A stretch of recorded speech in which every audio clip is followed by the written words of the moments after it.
राधे राधे, जय श्री कृष्णा। आप सभी का बहुत बहुत स्वागत है मेरे सच्चा प्रेम चैनल में। मैं आज को ज्येष्ठ पूर्णमासी पर आपको सुनाने जा रही हूँ सत्यनारायण का प्रथम पाठ।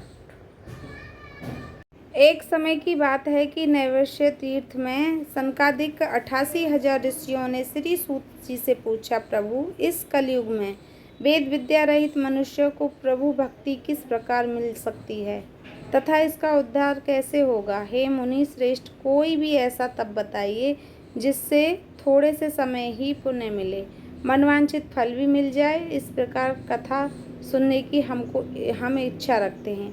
सर्वशास्त्रों के ज्ञाता सूत जी बोले, हे वैष्णवों, मैं पूज्य आप सभी ने प्राणियों के हित की बात पूछी है, इसीलिए मैं एक सर्वश्रेष्ठ व्रत को आप लोगों को बताऊंगा, जिसे नारद जी ने लक्ष्मी नारायण जी से पूछा और लक्ष्मीपति ने मुनि श्रेष्ठ नारद जी से कहा। आप सब ध्यान से सुनिए। बोलो विष्णु भगवान की जय।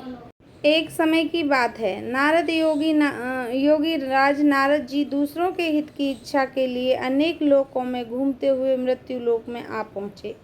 यहाँ उन्हें अनेक योनियों में जन्म प्राय सभी मनुष्यों को अपने कर्मों द्वारा अनेकों दुखों से पीड़ित देखा। उनका दुख देखकर नारद जी सोचने लगी कि कैसा यत्न किया जाए जिसके करने से निश्चित रूप से मानव के दुखों का अंत हो जाए।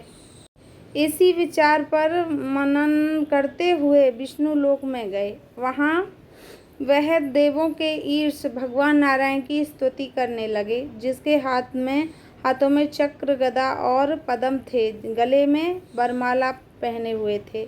स्तुति करते हुए नारद जी बोले, हे भगवान, आप अत्यंत शक्ति से संपन्न हैं। मन तथा वाणी भी आपको नहीं पा सकती। आपका आदि मध्य तथा अंत नहीं है। निर्गुण स्वरूप सृष्टि के कारण दो भक्तों के दुख को दूर करने वाले आपको मैं नमस्कार करता हूँ। नारद जी की स्तुति सुन विष्णु भगवान बोले, हे नारद मुनि, आपके मन में क्या बात है? आप किस काम के लिए पधारे हैं? निसंकोच कहो। इस बार नारद जी बोले कि मृत्यु लोक में अनेक योनियों में जन्म मनुष्य अपने कर्मों के द्वारा अनेकों दुखों से दुखी हो रहे हैं। हे नाथ, आप मुझ पर दया रखते हुए बताइए कि वो मनुष्य थोड़े प्रयास से ही अपने दुखों से कैसे छुटकारा पा सकता है। श्री हरि बोले, हे नारद, मनुष्य की भलाई के लिए तुमने बहुत अच्छी बात पूछी है। जिसके करने से मनुष्य मोह से छूट जाता है, वह बात मैं कहता हूँ, उसे सुनो। स्वर्ग लोक में मृत्यु लोक दोनों एक ही दुर्बल उत्तम व्रत है, जो पुण्य है देने वाला है। आज प्रेमवश होकर उसे तुमसे कहता हूँ। श्री सत्यनारायण भगवान का यह व्रत अच्छी तरह ध्यान पूर्वक करके मनुष्य तुरंत ही यहाँ सुख भोग कर मरने पर मोक्ष प्राप्त करता है। श्री हरि के वचन सुनकर नारद जी बोले कि उस व्रत का फल क्या है और इसका विधान क्या है? यह व्रत किसने किया था? इस व्रत को किस दिन करना चाहिए? सभी कुछ विस्तार से बताइए।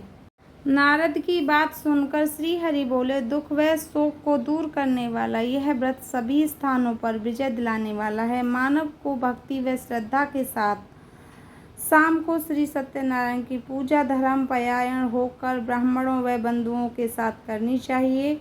भाव भक्ति से ही नैवेद्य, केले का फल, घी, दूध और गेहूं का आटा सवाया लें। गेहूं के स्थान पर साठी का आटा, शक्कर तथा गुड़ लेकर सभी भक्षण योग्य पदार्थों को मिलाकर भगवान का भोग लगाएं। ब्राह्मणों सहित बंधुओं बाधाओं को भी भोजन कराएं। इसके बाद स्वयं भोजन करें।